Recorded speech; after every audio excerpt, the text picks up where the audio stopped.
I am Terry Gilliam with Leaving California and Life After California. Today, I am hanging out with Josh Long. Josh Long is our realtor in the Dallas-Fort Worth area. Hello, Josh. Hey, Terry, how are you? It's good to see you guys again. Yeah, it's good to see you. Well, it's been several months since we recorded our previous video, and I thought it would be, you and I both thought it'd be a good idea just to kind of give us a market snapshot, update about what's going on in the DFW area. And maybe first, can you just tell us how you're able to cover the entire Dallas-Fort Worth area? Because that's a huge metroplex with millions of people. So how are you able to accomplish that?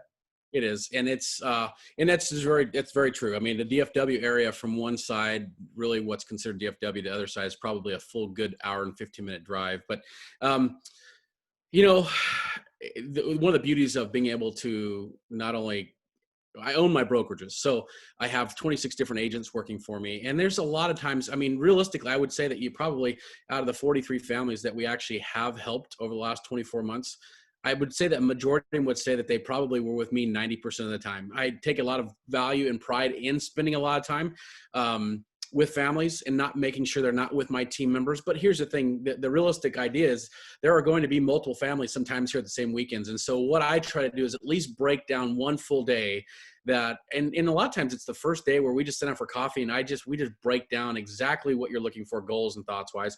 And I have agents in Fort Worth. I have agents in the Tyler area. I have agents in South Dallas. And so there are just times where when you're starting to want to look at different areas, I can pair them up with someone that can at least give them a guidance area that specific. But a majority of our first meetings are with me, and then all the negotiation, everything is with me. And I spend as much time as I can with each family as possible.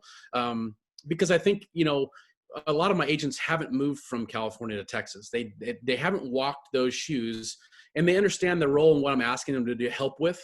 But at the same time, part of that, I think the uniqueness of what has made our team special is the fact that three of us, and it's great. I was telling Terry the other day, you guys, I actually have my firstborn, my son, who is now getting his real estate license and has been helping me quite a bit just with kind of coordinating families and getting stuff set up. But it's just a full hands-on approach. And so, yeah, I mean, there are days where I have families that come in, I meet with them, and then they start their searching and they go through cities, and I pair them up with a potential agent that I know that's in Fort Worth that can spend a whole day with them. I mean, we don't do this blow and go show type stuff. I mean, when you come, we spend a full days at times, just even on first visits.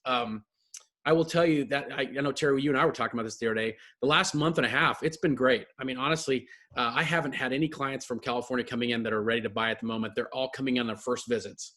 And so I've only had one free weekend in the last 3 months, and a majority of those have been just meeting families the first time, letting them know that I know you're not looking to buy right now, but here you are. Let's sit down, let's have coffee, let's talk about what you're looking for, and let me give you as much information and as many guidance points as I possibly can to get you started, because you're going to be here for 3 or 4 days. I know you don't want a tour guide, you don't want me with you the whole time, but let me give you a good heads up on the spaces or the areas that really fit what you're talking about and what your desires are. So, I think that that's one of the most important pieces is, and Terry's been phenomenal at this. There's been so many of you that have reached out through not only Leaving California, but also Life After California, because Terry has connected or, tagged me in a post of some sort.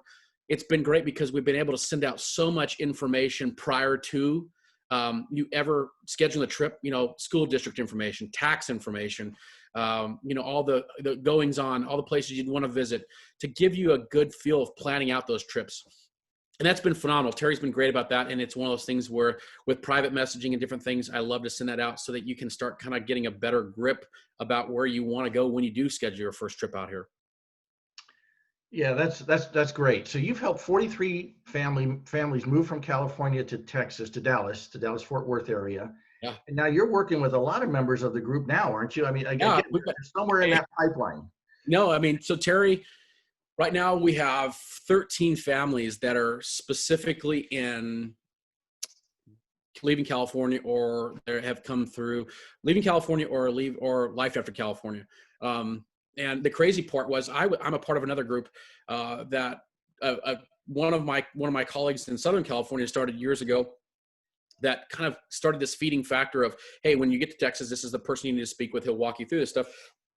And it's crazy. That group has been available and around for 4 years, and we're at about 1,400 members. And Terry starts these two groups, and within freaking a year, we're at like 50,000 people. I mean, now I know that means a lot of people are wanting to exit California to go to different states, and they're not all coming to Texas. We know that, but I mean, it's a phenomenal service. I mean, really, Terry, I can't really tell you how phenomenal, how well this has really gone, but also just the effort you've put into this. I mean, I think there's a lot of people that really should, that really owe you a debt of gratitude of giving information, introducing these relationships, because, you know, there's three things in the world that people really fear, relationship wise. And that's usually a dentist, a mechanic, and a realtor.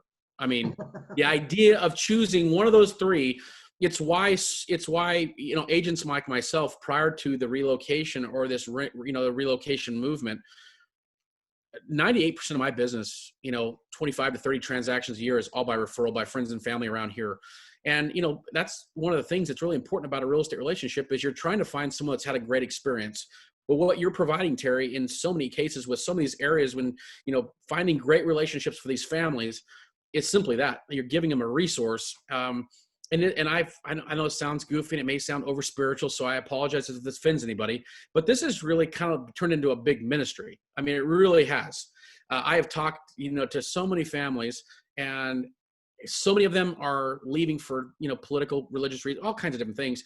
But when you hear their stories, you know, and that's something I'd really like to start doing. I'd like to start actually putting together some of these client referral videos of families that have come through, and when they're here, give a referral video on just, you know, why they left, you know, what they experienced as they got here, you know, type stuff, because there's really not anything that's better that will communicate. Most of you that are leaving California, let's put it this way. Most of you that are leaving California are leaving a place you've grown up, you spent your whole life, and you're not interested in really leaving except for the fact that you feel like you have to.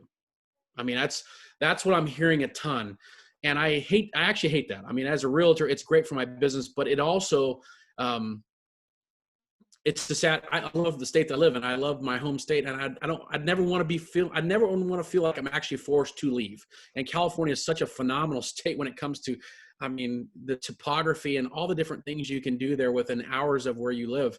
It is a real shame. But at the same time, Terry, thank you. Seriously. I mean, who knows the longevity of how this is all going to last and all those different things. But thank you so much for having the heart to do this, because realistically, this is a servant's heart that's put this together to help families find a smiling face on the other side that can help them with what's going to be a really tough transition, no matter which way. I mean, it doesn't matter if you got a great job and all the different things and it looks great. It is going to be a transition and a lifestyle change that really is the shine can wear off pretty quick. And then you realize, man, we're here. And it's tough. It's a tough thing. And and honestly, we'll probably touch base on this in a minute, Terry, but I think more and more Texans are loving the fact that Californians are moving here, because the fact that the Californians are coming here, 90% of the 50,000 Californians that we, you know, it's not just been 50,000, but over the 50,000 voters that came over the last 4 years to Texas from California, of those 50,000 people that have relocated, that registered to vote and voted, they went red. So they're actually helping Texas keep red. So in general, what used to be, when I was a kid, when a Californian would move to Texas, that was like, holy smokes, you know, here comes a nut. I mean, who are these crazy people? Now I really do believe this, and I mean this with all sincerity. A lot of Texans are really thankful for the Californians that are moving here, because they're really helping hold true to the standards and the family values and the things that really Texas hold true to. And Californians are accepting that, coming in, really embracing that. And I mean, I'm sure Idaho's feeling the exact same way. I mean, I have a lot of, you know, friends that moved to the Idaho area, and the same thing is happening. And so it's exciting, but it's, like I said, the update has been this, that it's worked out very, very well. The Metroplex and Texas in general, I'm very, very thankful. I mean, we carried a higher red population vote in this election than we did in Trump's first in 2016, in double digits. So I'm very proud of that. So. That's awesome. Well, I will tell you, when I started these groups, and I started Life After California just in January of this year, and here we are November 24th. And the fact that we've got almost 50,000 members just this year, just this calendar year, and 76,000 members combined. And we probably have 20% that are in both or so. But still, the reason I started these groups was not to make them conservative, although I am a conservative person, But for 30 years, as I was telling you earlier, for 30 years, I've lived in this state and I've had zero representation. I've had zero representation in my state legislature. I've had zero representation in Washington, D.C. And you see the fruit of that. You see the what do they call it? This slouching towards Gomorrah kind of thing that Robert Bork talked about, where you just degrade and degrade and degrade and things get worse and worse and worse. And yet your cost of living just goes up, up, up. And it's you don't pay your fair share. You don't pay your taxes. You've got some kind of, you're born with something that makes you better than everybody else, and we're going to hold that against you. It's no longer a merit-based society we live in. It's all about who I am as a person and my political class and what's in it for me instead of, and so for that reason, I'm like, I can't be the only person who's going through this craziness. I can't be this person, the only person who feels very bad for anybody who's homeless. But the solution to homeless is not to let them put their tents everywhere, not to give them needles, not to give them cash so they can buy more drugs and then kill themselves. That's not the solution. But that's the solution we get in California. And I go to I used to travel a ton for work. I go to Dallas, and it's a beautiful downtown. I go to Fort Worth. It's an amazing area, and you got the John F. Kennedy Memorial right there in Fort Worth, right next to the Hilton Hotel where he stayed the night before he was assassinated. And it's just a beautiful downtown with great restaurants and great people. And that's why I want to open the eyes of people, because I've lived a lot of other places. I actually lived in the Dallas-Fort Worth area in the 80s before I moved to California 34 years ago. And it hasn't changed a whole lot from a. And we'll have you back. Barry, we'll have you back anytime. Thank you. I appreciate that. But it hasn't changed a lot. The people are still great. But you go to downtown San Francisco today, it's a third world country. You're not getting the San Francisco I knew 30 plus years ago, which was still kind of crazy, but you're not getting that anymore. But you go to downtown Dallas and it's great. So that's why I want people to be sure. I want to kind of get an update about what's happening in the DFW Metroplex. Thank you for that update on the election, and kind of, I mean, people do want us, for the most part, in the group are conservative and want to move to a place where it's not going to turn into San Francisco. So can you just kind of, is that the same for the state? I mean, if you're looking at the entire state, are you comfortable that the Californians are bringing a red influence there? Yeah, I mean, it was actually an article I can share that it was on Austin Tribune. There's a concern of the Californians that are moving to Austin are actually red. I mean, Austinites are a little bit concerned that there are reds moving, that, and here's the thing is Austin proper, there's a little over 1 million people that live in the whole Austin area. And in downtown Austin, it's only really around 300,000. And those outer lining areas that are around Austin are growing, like Pflugerville, Georgetown, Round Rock, Westlake. All those areas are growing, and they're growing in a very, very, very conservative atmosphere. So what's being surrounding the actual downtown part of Austin is really actually turning more red. Austin itself has obviously a very, very blue feel. But what's happening on the outskirts is, in general, is quite astounding. And what's interesting is finding out where so many Californians are wanting to move to. They're not necessarily coming to the Dallases and Fort Worths. They're really coming to the outer they're really coming to the outer areas, the McKinneys, the Friscos. And there's such a massive difference. People ask me that all the time, and I hear all these different groups too, which in these groups, it's amazing to me, where someone will say, McKinney, Plano, Frisco, and someone will pop in, well, they're all expensive. And I'm going, the average house in McKinney is $335,000. And you're going to be on minimum almost 0.2 acre, 0.2. And in general, we don't have a lot of houses that are under 2,400 square feet. So you're going, okay, well, let's be comparative. Yes, if you're moving to Waco or outside of Waco to Hillsborough, some of these towns that are in the outer areas, if you move to a town that has a population of 15,000, you're going to be able to find houses that are $150,000. But you're also moving to areas where there's not an economy, where there's a place for the same kind of income level or, amenities that you're looking for, that you're coming from.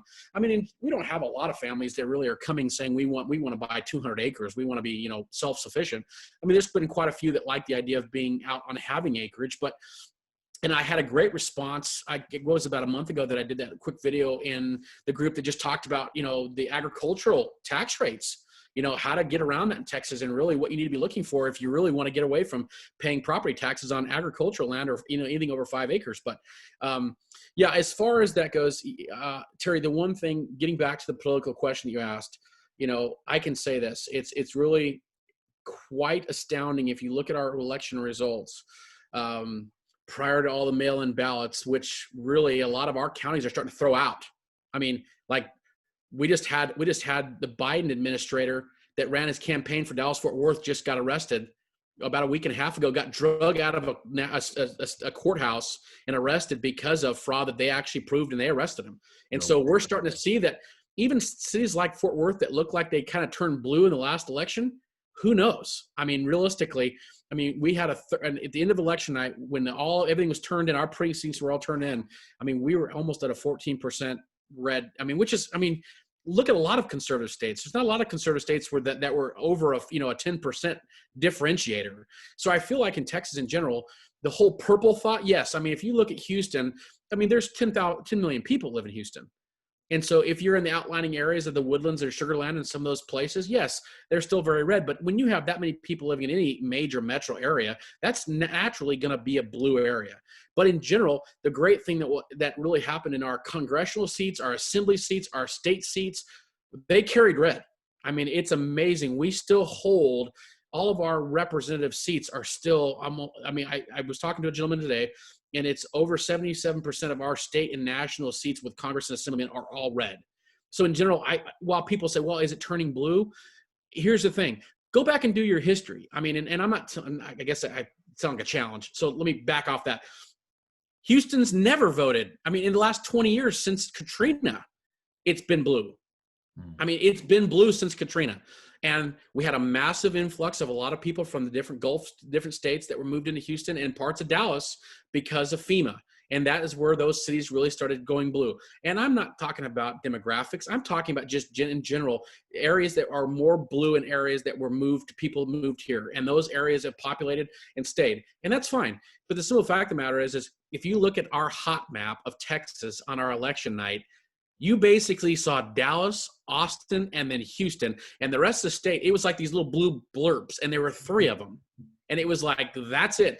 And, Texas is still extremely rural. Half of our population lives outside of metro areas, which gives us a real fighting chance to stay red for a very long time, because those rural areas, if you're looking for Trump flags, and I guess I shouldn't say that.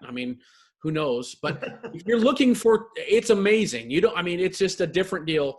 But yes, your massive areas, it's going to be very similar to any massive area that you go to downtown Dallas, downtown Fort Worth. They're extremely clean, phenomenal downtown areas. But yeah, you're going to have a voting, it's going to be a little bit bluer. You're talking about 2 million people in Dallas, and just a little over 750,000 people in Fort Worth.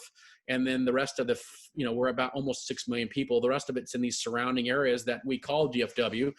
Those were, they carried red like there was no tomorrow. I know Collin County and Denton County carried almost a 70% red vote.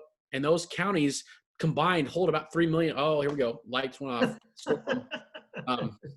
Had our storm, so we're having a big, nice electric storm tonight. So if it goes out again, it might just be electricity. So guys, hold tight with us here. I hate that. But in general, the one thing that I'm very encouraged about, one of the things that we passed in our last election as well, a couple weeks back, we will not be having any redistricting for the next 15 years. And so that helps. That's where it can really start, when you start breaking up those big cities and redistrict them so that there are more opportunities.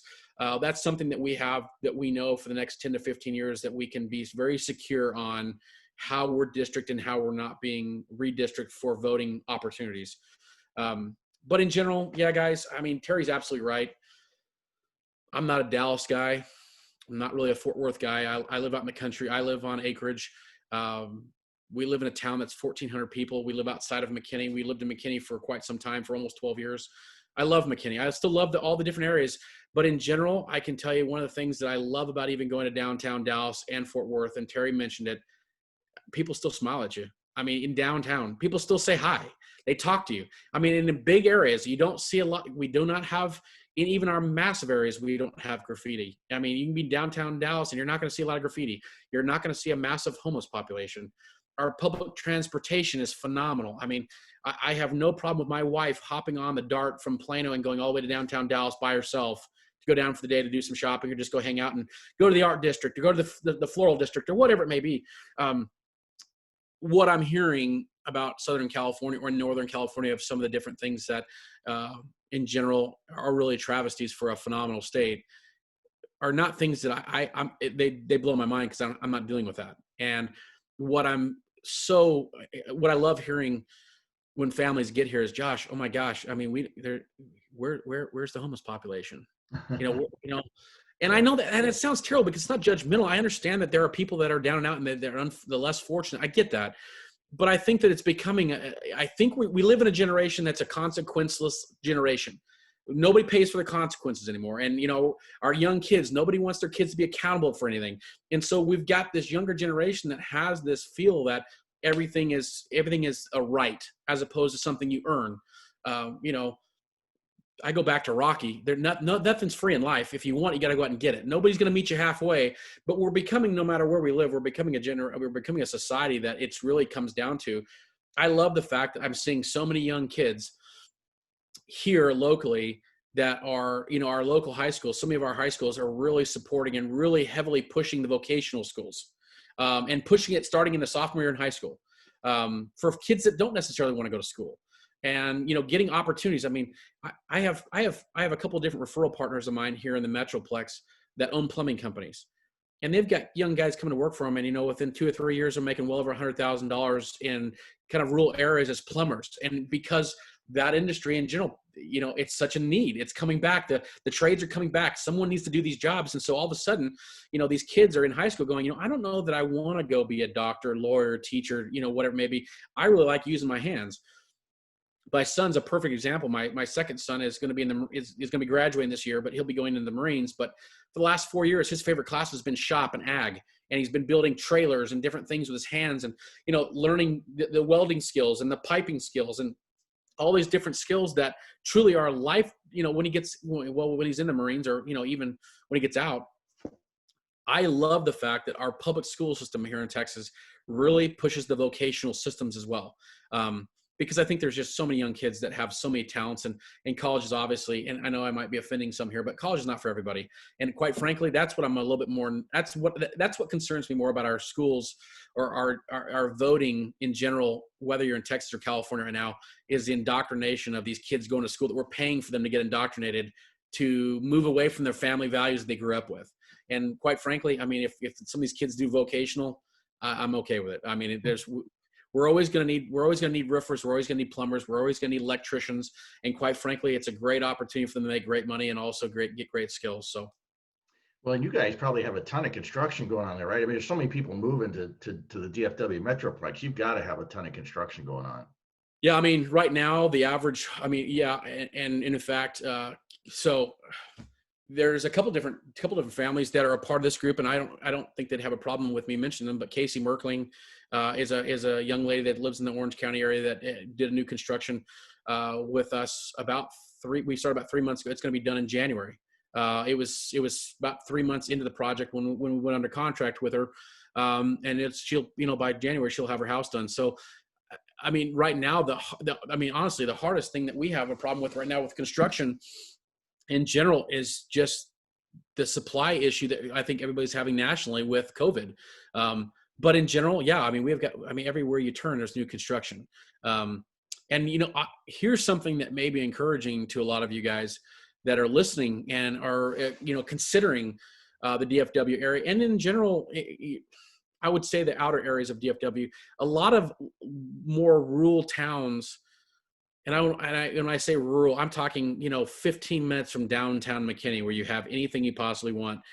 There's a lot of developers that are starting construction on 1 acre neighborhoods, and giving people a little piece of land that's not necessarily overwhelming. They're not going to be farmers or ranchers by any means, but getting a nice 25 to 3,000 square foot 1-story home, on that 1 acre for under $400,000. and you're 10 minutes away from a downtown area that you can do anything you possibly want. And that's really starting to take off. And I think I'm going to attribute a lot of that to COVID. I personally work with 3 different builders. That's what we're doing right now, is we're actually taking down different land areas and actually putting together smaller neighborhoods of 20 to 30 homes that are all going to be 1 acre homes on neighborhoods. But with that, you're seeing less high density, which is really important. I hate to say it, but when it really comes down to it, high density drives more. It becomes more. The more high density you have in all the areas that you're in, it starts to get a little bit more blue every time there's more high density. And so DFW is not the ultimate solution here in Texas by any means. But one of the things I can tell you, and I know Terry knows this, I have partners with multiple different types of brokerages all over the state of Texas, and I've been able to help quite a few families that are moving to Austin and then even down into Houston, giving them just someone to refer to in that area specifically. Like I said, it doesn't have to be something that necessarily financially benefits myself. If you have questions about any part of Texas, I'm going to connect you with whomever I know I can in those areas that can be a benefit to you. I know Terry's got a lot of great people in those areas, and he does a good job as well. So, but DFW guys, I can tell you right now, we definitely got a lot redder. We got a lot redder in this last election than we did in the previous election for Mr. Trump when 2016. And I want to thank you guys. I mean, realistically, the amount of Californians that have moved here have really helped with that. And I think in general, your stories have helped because you're neighbors now. And a lot of neighbors get to know you and they realize, man, I didn't realize it was that bad. They start realizing how good they really have it. They've always had it that. And so that we've always had that freedom of not necessarily having big government. And with the idea that there's so many of you that come and they found that you're phenomenal neighbors, but they hear your story and they realize how much they like you, but they also start really kind of waking up to, we never want to get to that spot, and thankfully, I don't think we're headed that direction. And I don't think we're turning purple. I mean, in the second Bush election, Bush, who was a Texan, won the state by 3 points. So, I mean, in general, I think we're actually maybe kind of having a little bit of a revolution in our own state, kind of moving back towards maybe the values of 30 years ago that maybe have been taken for granted for a little bit. And people are kind of waking up a little bit more to what's really happening nationally and are very concerned and are making their statements known by their voting. I mean, we have, in fact, you guys may have heard, there's a young lady running right now and she pushed a 4-term senator to a runoff in December. She was the one that owned the beauty salon down in downtown Dallas that they shut her down, and then the state attorney general came and opened her back up. Well, her name is Shelley Luther, and she actually owns multiple different businesses. She's not a hairdresser. She owned the salon, but I'm telling you what a fire plug, man. She's as red as it gets, and I'm telling you what, we want her down in Austin. And it's exciting because we're starting to see people, in my opinion, that for years have probably put up with a little more than they're willing to put up with, and now they're following. Abraham Lincoln said it best: the only way for evil to prevail is for good people to do nothing. And I'm starting to see a lot of people that are influential that are willing to stand up. And in fact, most of you may have seen, if you haven't, this will be a great announcement for you. Over the last year in COVID, there have been quite a few Texans that have not been overly excited or as supportive of Governor Abbott as they may have been in the previous 4 years. Based off of, maybe I don't want to ever use the word cowering down, but maybe accepting a little bit more national policy than most Texans would like, right? So last Wednesday he came on his statewide monthly address, and has assured the state of Texas that there will not be any more state shutdown. Any more shutdowns of the state whatsoever under any circumstance. That doesn't mean that if you get sick, you don't have to follow, procedures. But in general, we are not going to follow that anymore, to the point of, in the state of Texas, yes, we hit 1 million. We're the first state to hit 1 million cases. And we still have one of the lowest death tolls. We have a death toll close to the exact same of a state that has a third of the amount of people that are on a lockdown. The exact same death toll. So our local government is recognizing that and saying, you know what? This is something we're probably going to all have to endure. And at some point, unfortunately, yes, there are people, and it's not to be insensitive, but in general, our state has made a determination that we are not going to shut down. I'm very proud of Governor Abbott for that, because we need to just stand up and say, okay, enough is enough. We've got to live as people. We can't, a great Texan said years ago, I'd rather live on my knee. I'd rather live on my feet than die on my knees. And that's the spirit of the Alamo. And I can tell you right now, in this last election season, there was a lot of Alamo feeling around here. I can tell you that. Amen, Josh. That's awesome. Well, let me switch gears for a second, because you brought up something that I don't think a lot of people know. Out here in California, as you know, being a native Californian, if you're living on the coast, it's all high end. Sure. But you're going to live in a very tight, usually confined area. But you can be around the DFW area, which again, most people have never even been to. Can you kind of explain how you can you can buy 10 acres and yet still be 45 minutes from the airport, and it's somewhat affordable, and you don't have to be 3 hours away to buy a 10 acres and a 2,000 square foot home. So just kind of fill people in on it, so they can have pretty much anything they want in the Dallas-Fort Worth area, right? And it's still reasonably priced. Yeah, and I guess yes, I feel like, yes, it's very, very reasonable priced. I really do. I mean, I know there are people on these sites and some of the different things that follow us and say, oh my gosh, look how crazy it's getting out there. And I think that's all relevant. I think that there are very few places in the country, even in DFW, as our prices over the last 10 years have certainly risen. No doubt about that. I mean, there's no doubt that our prices have risen. But here's the thing. People often forget that with the rising cost of houses in this area, we've also had 21 Fortune 500 companies move to the Metroplex in the last 10 years. Wow. With that brings a massive amount of extra wealth and a different standard of what they're looking for. And so, yeah, the great thing, let's talk about McKinney real quick, because this is a great city to discuss this with. There are neighborhoods in McKinney that literally you can buy that are anywhere from $500 to $1.5 million in these great neighborhoods. And when we say $1.5 million, you're talking about living on a golf course. You may have 2 acres and you may be living in a 7,000 square foot house. Okay. And you leave that specific neighborhood specifically, and you go a mile down the road, and there's a neighborhood there that's a minimum, 325 to 375 range of nice, well-built by local builders, a neighborhood of 300 or 400 homes where a young family can get going. There are certain parts of McKinney, and I'm not talking about go over the tracks by any means, because that's the great thing about a lot of our cities is we don't really have areas where we go, we'll stay out of that part of the town. We don't have that. And that doesn't really exist. But, I'm so thankful right now. I've got 2 different families from California that were referred to me by other families that have already moved here. And one of them I just found them a house that's $215,000, 3-bedroom, 2-bath in McKinney. That's 1,300 square feet. They're a young couple, but that's under $225,000 for 1,300 square feet, 3-bedroom, 2-bath. I get it's not big, but I'd challenge you to find a place anywhere in California you can find a house. I mean, you might be able to find a condo that's 1,300 square feet, and it's still going to be more than $225,000. So I think the relativeness of, and I guess I'm guilty of it too. I share a lot of our listings on these sites just to give people ideas of what they're looking for, right? Neighborhoods, how they look. And people go, well, look, there's a $500,000 house. And I'm going, yeah. And I've got, for every $500,000 house I share 2 or 3 that are 325 to 250,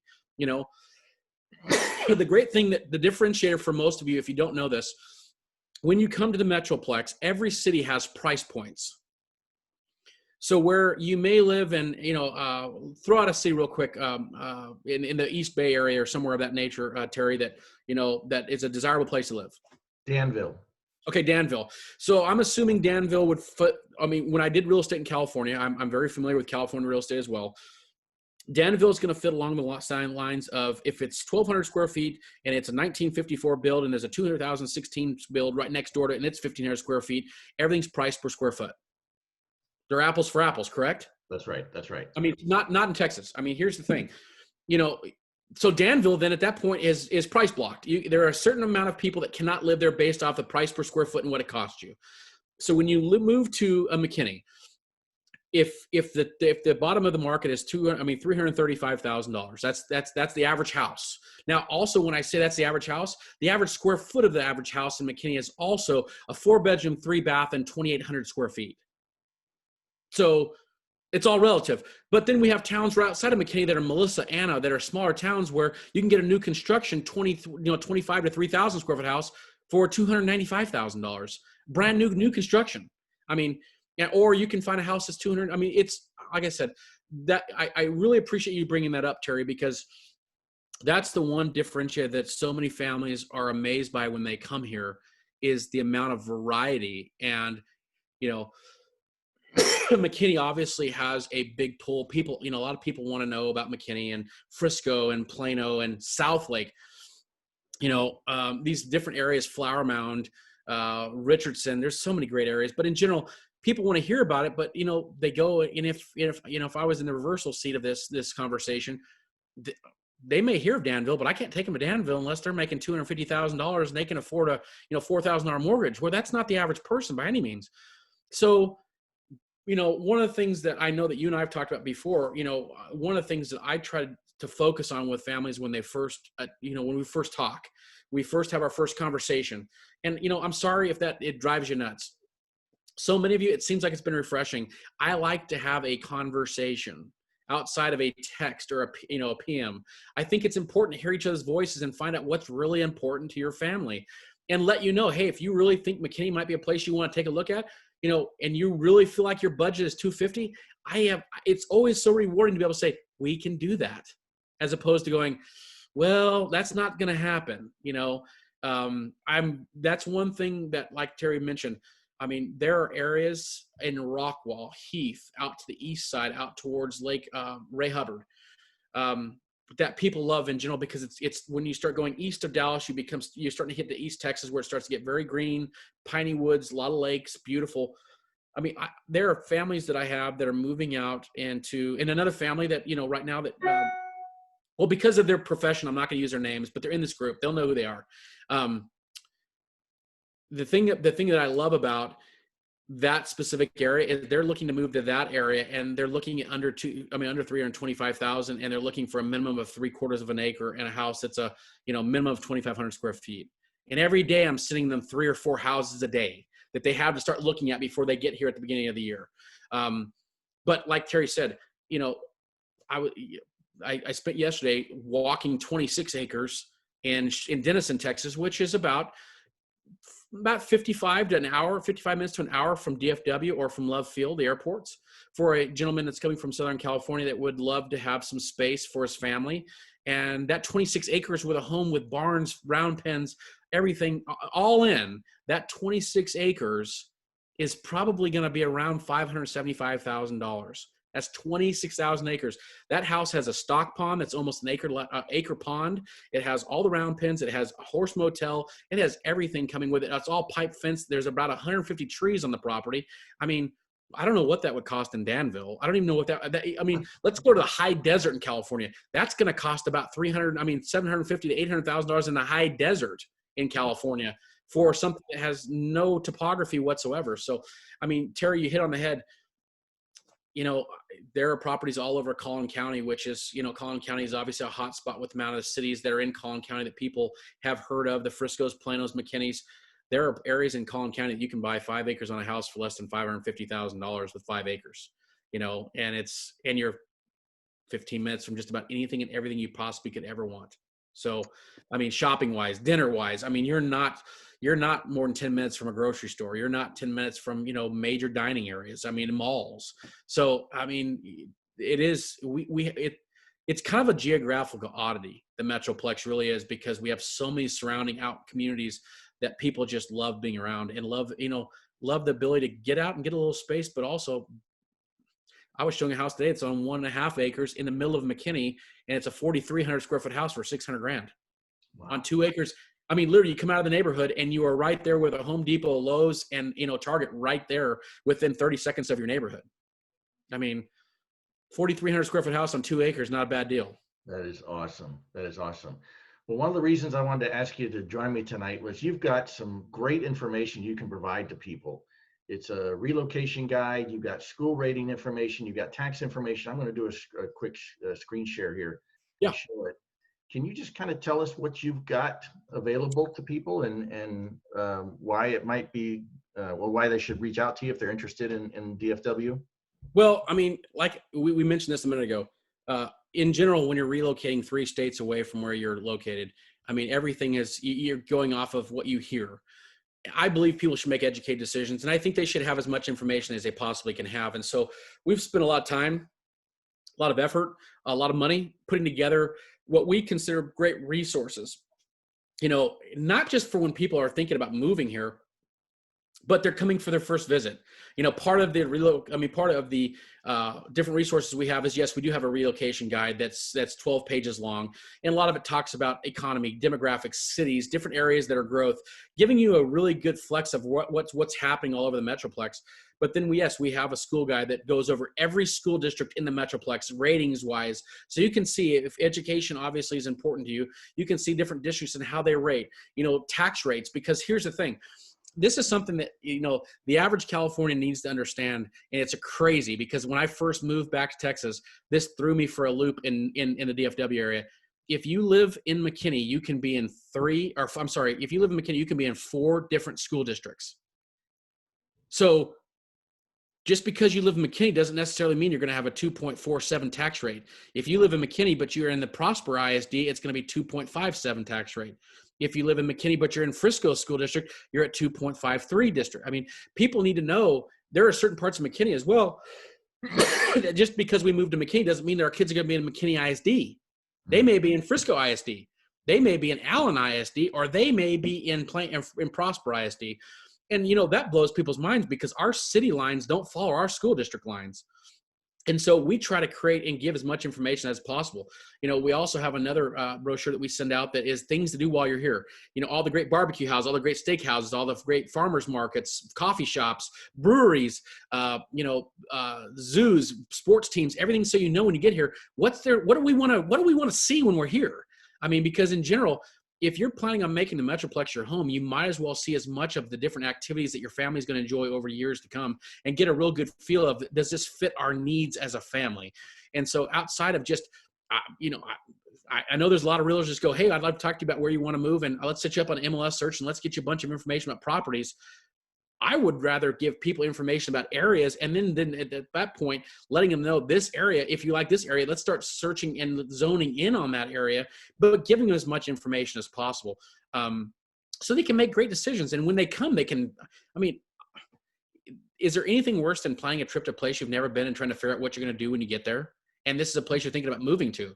So if we can help by any means, help you strategically plan, hey, when we're there, if we're staying in the Fort Worth side, you got to go to stockyards, and you at 2 o'clock and 11 o'clock and 2 o'clock every single day at the stockyards, the actual Longhorn cattle have a actual cattle drive that comes right down the main street of the stockyards. And when you're there, you should go to the Fort Worth Zoo. The Fort Worth Zoo is in the top 5 zoos in the nation. It's a phenomenal place to be. There's all the different, honky tonks like Billy Bob's and different places you got to go check out. I mean, things you want to experience. If you're in downtown Dallas, it's a whole different setting. We've got all that set up for those different areas. So where the areas you're in, here's where you really want to go see. Here's some bucket list things you want to go do when you're here, so that you're not just sitting in a hotel going, well, where are we going to drive today and go look? We're trying to help make sure that when you get here, you have a strategic plan, and so that we can actually strategically plan with you to make it the best visit it can possibly be. That's great, Josh. Thanks for that.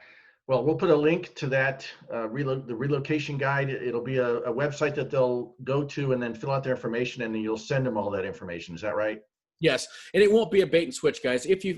Obviously, filling it out, giving us your information, it's not going to be, we're not going to spam you by any means. I don't want you to ever feel that way. But in general, we want to be able to put you in a database in which we know, hey, we can reach out and get things to you. But when you fill that out, you're going to immediately get the relocation guide. That's not something you're going to have to wait on me and different things. We want that to get to you right away. Guys, I had a compliment the other day that, it kind of stung a little bit, but it's a great compliment. There was a gentleman that reached out to me, probably about 6-7 months ago, and it was just a common, hey, and it was through one of these sites. I sent him information. Some of you guys have probably already gotten this from me. If you mention something about moving to DFW, I automatically try to friend request you, and then I send you a private message with all these different links because I want you to have the information. I'm giving you that without any kind of guarantee that we're ever going to work together or even meet. And the reason I'm doing that is because I truly do want your family to be secure. I want, when you come, I want you to have a lot of resources so you can make great plans. And if it comes to the point where we can work together, great. If not, but I had an agent call me the other day and said, man, I love your relocation guide. And I said, what are you talking about? He goes, well, this guy just helped buy a house over in the Fort Worth area. He showed me all the stuff that you gave him like 6 months ago, and he planned all the stuff out, and honestly, I'm happy for that family. I really am. I mean, you're not going to win them all. I'm not going to represent every Californian that moves here, and that's okay if we don't. What we want to truly do is make sure we're arming you with as much information as possible, and that we're serving your family. Serving your family, and serving does not mean there's anything coming back in return. We would love to help you, but we're also extremely excited about being able to give you the information, whether we get the chance to meet you in person or not. That's great, Josh. Well, thanks a lot for taking this time. Again, we just wanted to kind of give a market update, a market snapshot on what's happening in the DFW Metroplex. I appreciate all of your work. I know you've put in hours and hours, untold hours, helping people look for homes, get to know the area better. And as you said, it's much better to understand that you're going to live your life here. You're going to enjoy your life in the DFW area because you've taken the time to look through all the neighborhoods, to get to know it, to actually have people waving at you versus here where it's you don't get anything. You get a grunt or a sneer from a lot of people, even in my neighborhood. I've been in my neighborhood 21 years. I still got people that sneer at me when I say hello to them. That's my southern roots. I'll give you guys a warning, and I tell every family when they get here, it doesn't matter what town you move to. It really doesn't. And it's been foolproof so far. Understand that when you move in, you're going to have 3 or 4 neighbors show up at your moving truck with water because they want to meet you. But they also want to come out and say, hey, here's some water. For the first week and a half, get used to people showing up at your house, probably with some pies or cookies and stuff, introducing themselves to you. In general, that is the Texas spirit. And people in neighborhoods, and it may be just curiosity kills the cat, but in general, what you're going to find, what Terry just mentioned, I walk out into my driveway every day at some point, and I love the fact that 5 or 6 of my neighbors are out and hey, Josh, what's going on? How was work today? What Californian did you meet today? Type stuff. I mean, it's great because you actually feel like you're doing life with people you live right next to. I mean, I don't even know what it would be like to live in an area in which I don't know the people that live right next door to me. My folks came into town today. My folks live in Southern California still. And I'm so thankful they're here. And my neighbor brought us over a pie today for Thanksgiving to welcome my parents to town. I mean, they've never met my parents, but that's the spirit that you're going to find here. And that's not going to be everybody, but in general, you're not going to find a lot of people that don't want to know you either. And that's a really great, I think that's a sense of security as humans. I think we're made for a relationship, and it's a little odd for people, I think, when they first move here because it's something that's completely out of their ordinary, but they get used to it really quick and they really love it. And I still get texts from clients 6 or 7 months after they moved in. Man, it's just great. Everybody always said, my neighbors, all these other, they've invited us to barbecues. We've only been here for a month. We've been to 4 barbecues in our neighborhood. And I mean, that's the way it should be. I mean, it doesn't matter what state you live in. That's just people being people and caring about people and getting to know people and doing life with people. Amen to that. Amen to that. All right, Josh. Well, thanks again. And I'm looking forward to hearing about success stories of people contacting you, moving to DFW, or at least coming to visit. Who knows? Maybe we'll even put together a tour sometime. We'll rent a bus. Terry, if you bus and we'll drive around. Yeah, and here's the thing. If you do, Terry, everyone on Leaving California and everyone on Life After California, I've got 3 different horses. I'm going to put you on a horse, and we'll go take a tour of a seat on the back of a horse, videoing the whole thing so everybody can see the real Texas and get a feel of the real Texas. So that'd be awesome. All right, Josh, thanks again. I appreciate it. All right. Happy Thanksgiving, guys. Yeah, thank you.